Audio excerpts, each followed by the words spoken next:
up, everybody? It's me, Jacob. And today, you're gonna help me solve a mystery.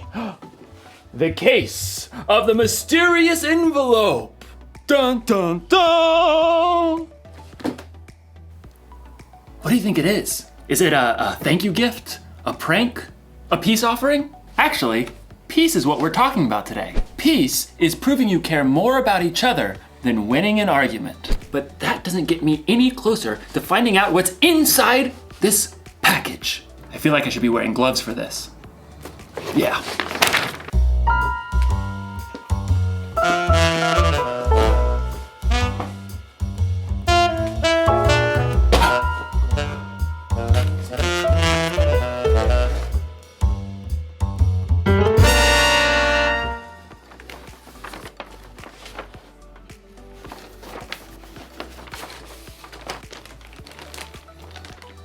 Monkey bridge?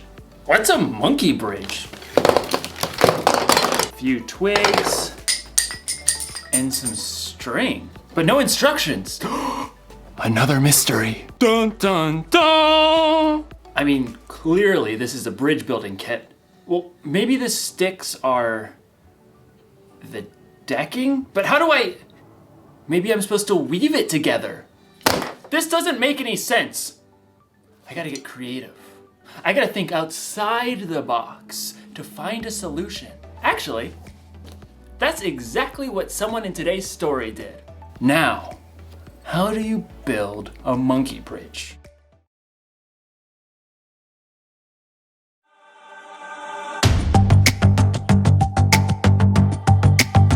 You're my courage, I don't have to be afraid.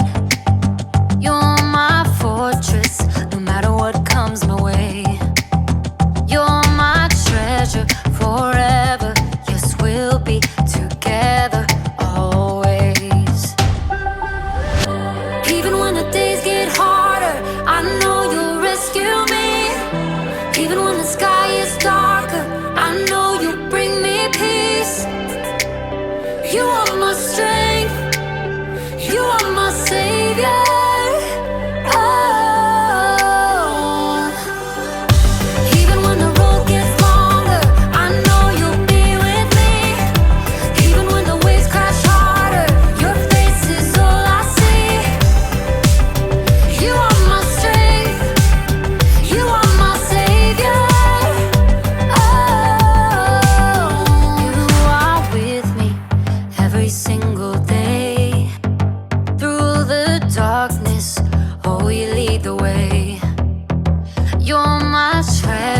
Forever, yes, we'll be together always. Even when the days get harder, I know you'll rescue me. Even when the sky is darker, I know you'll bring me peace. You are my strength, you are my savior.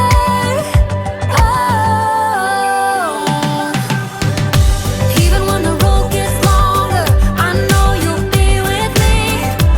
Even when the waves crash harder, your face is all I see.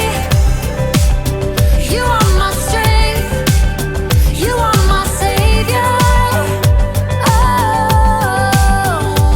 Every time I fall, you pick me up. You fight for me, you overcome. You bring me peace, you give me love. For you I sing, to you I run. I praise your name for all you've done. You are my strength, you are my savior.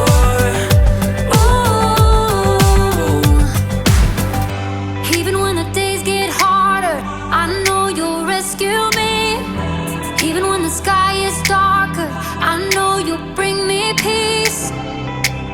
You are my strength, you are my savior.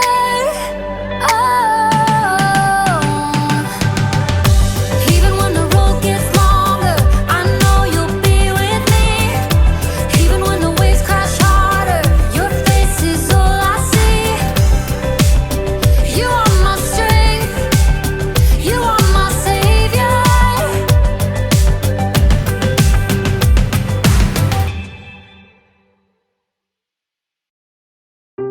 The Bible. It's 66 books of history, Stories, letters, and poetry that fit together to form God's one big story. The epic adventure of how He created us and loves us so much that He made a way to rescue us. As we travel through the Bible, from Genesis to Revelation, we discover people who met God and found their lives changed forever. Now, for an amazing story, inspired by the book of 1 Samuel, chapter 25. God had promised David would be king, but for now, King Saul ruled Israel. David lived his life on the run, followed by a group of misfits who had become friends and servants. One day, they arrived in the desert of Paran, near the land of a wealthy man named Nabal, who owned 3,000 sheep. We'll set up camp here, man. At first, Nabal's servants didn't know what to think. Too many strangers around these parts.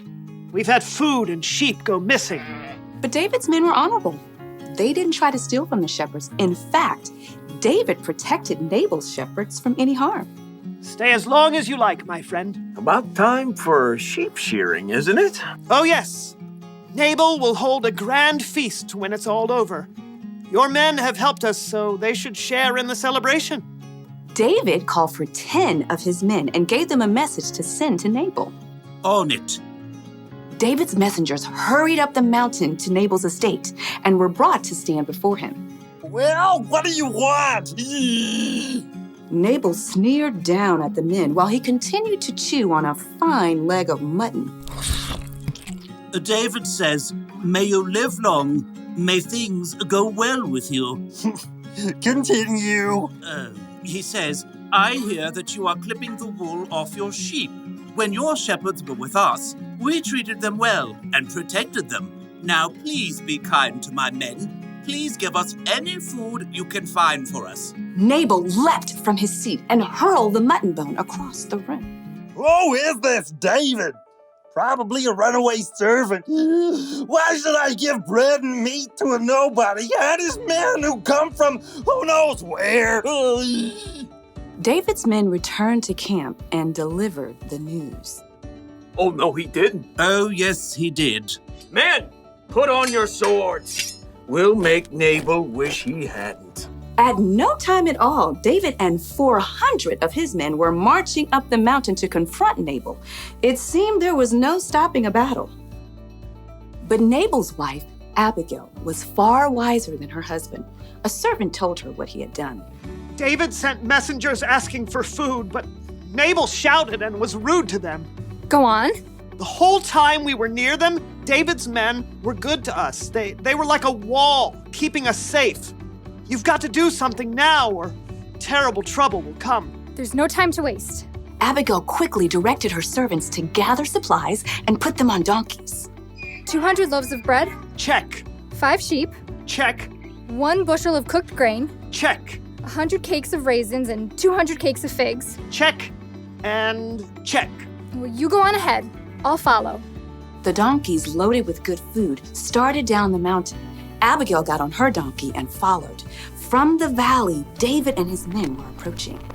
Everything we've done has been worthless. I watched over this fellow's property, but he's paid me back evil for good. We'll wipe him out. As David's anger grew, though, he spotted something along the path. A pack of donkeys. What's this? It looks like they're carrying something. Food for a feast, I'd say. Behind the pack of donkeys, Abigail prepared for what lay ahead. I must stop this. The moment Abigail saw David, she slid off her donkey and fell face down on the ground before his feet. Please, let me speak. Let me take the blame for Nabal's actions. Abigail raised her eyes just enough to notice David's surprised face. He nodded. Don't pay attention to Nabal. He's always doing foolish things. I'm sorry I didn't get to see your messengers, but I've brought a gift for you. Right now, the Lord has kept you from killing Nabal and his men. Let the Lord deal with your enemies. Abigail rose to her feet. David and his men listened, surprised by the strength of her message. You fight the Lord's battles, so he will give your family line a kingdom that will last. He'll make you ruler of Israel, and when he does, You won't have a heavy load on your mind about killing people with no reason. The Lord will give you success. When that happens, please remember me. Abigail took a deep breath and waited. David smiled. Give praise to the Lord. He sent you to find me. May he bless you for this. You have kept me from using my own hands to get even. David's men unloaded the food that Abigail had brought. Go home in peace. I'll do what you have asked. Abigail made her way back up the hillside to her home. She had chosen to humble herself and do the hard yet creative work of making peace. In the end, Nabal paid the high price for his foolish anger, but God blessed Abigail.